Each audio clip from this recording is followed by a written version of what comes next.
just a small bump unborn. In 4 months you're brought to life. Hi guys, I'm Bailey. Welcome back to my channel. If you're new here, I share a lot of natural pregnancy, planning natural childbirth, and natural parenting videos, along with some fun ones along the way. So if you're interested in seeing more content like this, then consider subscribing.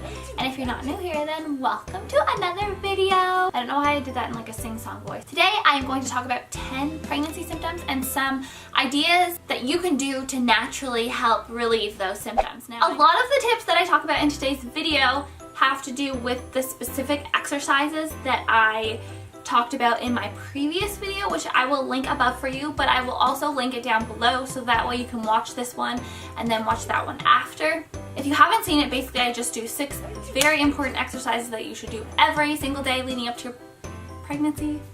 No, leading up to your childbirth so that you have a better and easier childbirth. Pregnancy symptom number 1, heartburn.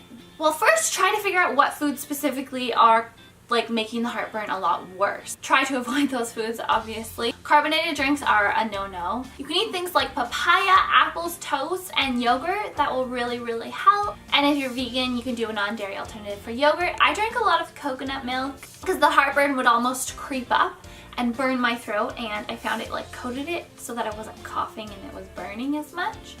And it wasn't burning as much, I should say. You'll probably already do this, but try to eat smaller meals more frequently throughout the day so that you're not getting all of those heartburn issues.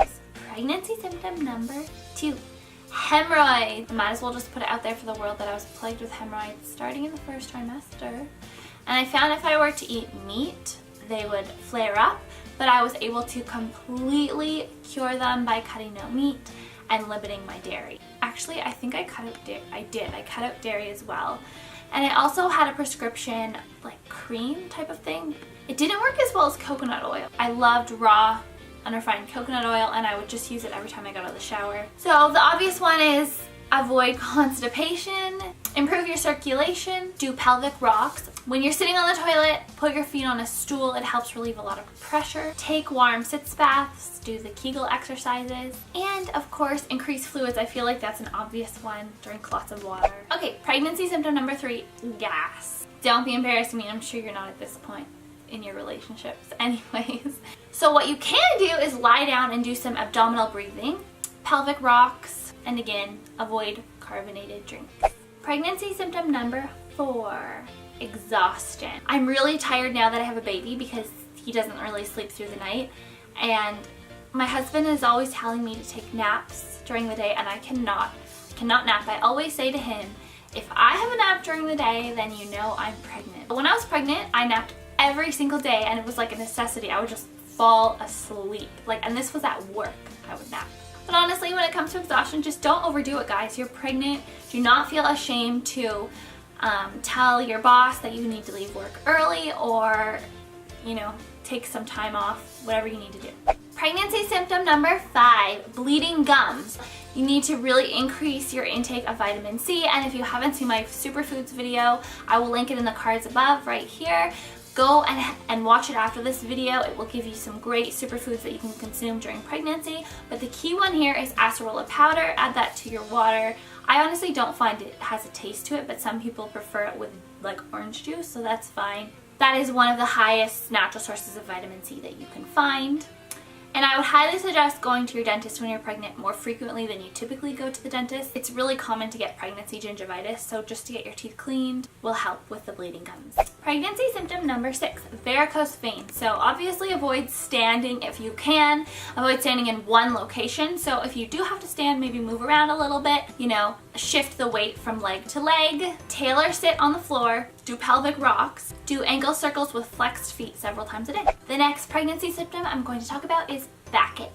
This is where your birth partner comes in handy, because tell that birth partner to get on back there and give you a massage. You deserve it every single day of your pregnancy. And then when you're not with your birth partner, obviously try to remember to have good posture. I know it's hard with the weight of your belly, kind of you just want to slouch. And going on walks will essentially help your posture as well. The next pregnancy symptom I'm going to talk about with you is leg cramps. This one, you can really do all of the exercises that I mentioned in my previous video. All 6 of them are amazing to help with leg cramps. Make sure you're getting enough water, but also ensure that your salt intake is adequate. When you're pregnant, you actually need more salt than you would think, and it's not like salty fried fast foods, just Himalayan sea salt. Ina May's always says salt your foods to taste, so I would do that. I would just eat like healthy foods and then salt them for flavor. To stop the cramp when it's in progress, point your heel or stand on the affected leg. And finally, weight gain. Now honestly guys, you are pregnant, you are beautiful no matter how much weight you put on. You want to try to stay active and eat healthily, of course, but you're going to put on weight. So as you probably already know, the average sized woman should gain about 25 to 35 pounds, and it depends if you start your pregnancy overweight or underweight, how much weight you should gain, but that's just a typical range. But also just don't stress about it, because stress is not good. It's not worth stressing about. So those are the pregnancy symptoms that I have for you today. Like I said, consider subscribing and click that notification bell to be notified when I upload a new video, because I upload videos every single week. And I will see you guys in my next one.